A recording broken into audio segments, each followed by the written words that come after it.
मासूम बेटे से मिली पिता को नसीहत। एक सीख भरी कहानी। एक शहर में एक संपन्न परिवार रहता था। परिवार में बुजुर्ग पिता के अतिरिक्त उनका बेटा मोहन, बहू और पोता रहते थे। इस संपन्न परिवार में किसी भी चीज की कमी नहीं थी। बेटा मोहन सरकारी नौकरी में था, जो प्रतिदिन ऑफिस आता जाता था। वहीं उसका बेटा कक्षा 3 में एक अच्छे प्राइवेट स्कूल में पढ़ता था। मोहन के परिवार की सबसे अच्छी बात यह थी कि हमेशा से ही सब लोग सुबह और शाम का खाना एक साथ बैठकर एक ही टेबल पर खाते थे। यह सिलसिला कुछ वर्षों तक चलता रहा। धीरे धीरे समय के साथ साथ मोहन के पिताजी और अधिक बुजुर्ग होते चले गए। अब उनके चेहरे पर झुर्रियां पड़ गई थीं और हाथ में कंपन भी होने लगे थे। हाथ में कंपन के कारण आए दिन कभी चाय तो कभी खाना बिस्तर या उनके कपड़े पर गिर जाया करते थे। क्योंकि मोहन की पत्नी को ही इन कपड़ों को साफ करना पड़ता था, इसलिए पत्नी को यह बात बहुत बुरी लगती थी। वह रात को सोने से पहले मोहन से लगातार मोहन के पिता की शिकायत करती रहती थी।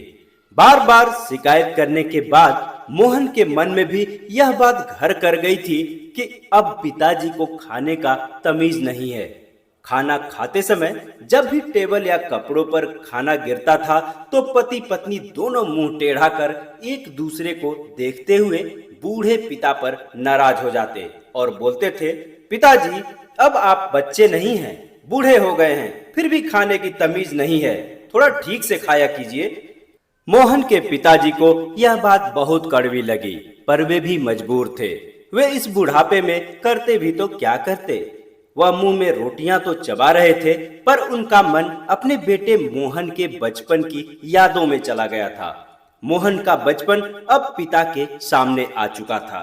वह देख रहे थे कि जब बेटा मोहन छोटा था तो उसके दूध, खाना, यहाँ तक कि उसके द्वारा किए गए शौच भी मेरे ऊपर पड़ते थे, फिर भी मैं या उसकी माँ ने कभी मुंह नहीं मोड़ा, बल्कि खुशी खुशी उसकी सेवा की, उसका पालन पोषण किया। उसकी परवरिश में मैंने कोई कमी नहीं होने दी। और आज मेरे बुढ़ापे की लाचारी में मेरा बेटा मुझे ही तमीज सिखा रहा है। खाना खाते समय यह सोचते हुए बुजुर्ग पिता की आंखें आंसुओं से भर गईं। क्योंकि सब लोग एक साथ एक ही टेबल पर खाना खाते थे, ऐसे में मोहन का छोटा बेटा भी प्रतिदिन इन सारी बातों और गतिविधियों को बड़े गौर से देख और सुन रहा था। समय के साथ साथ मोहन के पिताजी का बुढ़ापा और भी बढ़ता गया तथा उनके हाथ का कंपन भी तेज हो गया। एक दिन हर रोज की तरह शाम को मोहन, उसकी पत्नी, बेटा और उसके पिताजी एक ही टेबल पर खाना खा रहे थे। मोहन के पिताजी ने खाना खाते समय जब दाल की कटोरी उठाई तो हाथ में कंपन अधिक होने के कारण उनके हाथ से कटोरी छूटकर टेबल पर गिर गई। दाल के छींटे सभी के कपड़ों पर पड़ गया। इसके बाद मोहन की पत्नी का धैर्य टूट गया और क्रोधित हो उठी। पत्नी ने गुस्से में पति से कहा, मैंने पहले ही आपसे बार बार कहा था कि पिताजी को अपने टेबल पर साथ बैठाकर खाना मत खिलाइए, इनकी कहीं अलग व्यवस्था कर दीजिए, पर आप तो मेरी बात सुनते ही नहीं।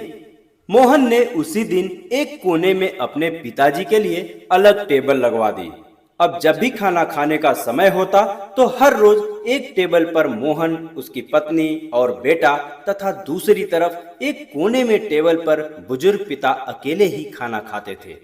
मोहन और उसकी पत्नी के द्वारा बुजुर्ग पिता के साथ किए जा रहे इस व्यवहार से मोहन का छोटा बेटा काफी प्रभावित हुआ। एक दिन जब शाम को सब लोग खाना खाने बैठे तो खाने के टेबल पर ही मोहन का छोटा सा बेटा अपने पापा से बड़े मासूमियत के साथ बोला, पापा जब मैं भी बड़ा हो जाऊंगा तो दादाजी की तरह मैं भी आपके लिए खाने का एक अलग टेबल लगवाऊंगा।